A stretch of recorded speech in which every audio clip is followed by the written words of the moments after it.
Francúzske zemiaky. Moja spomienka na detstvo. Zemiaky varím v osolenej vode, varím ich v šupke a po vychladnutí ich poctivo ošúpem.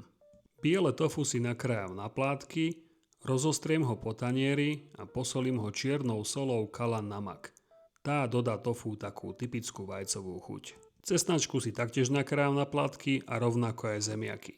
Rozložím vrstvu zemiakov, posolím, rozložím vrstvu tofu, vrstvu cesnačky a pokorením. A toto opakujem do kolečka, až pokým nezmizne všetko, čo mám na tanieroch, alebo pokiaľ sa mi to zmestí do pečiacej nádoby.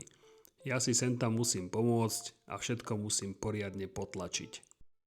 Na záver ide vrstva zemiakov, tu posolím a navrch potriem sojovým jogurtom. Pokorením a vložím do rúry vyhriatej na 180 stupňov približne na 40 minút.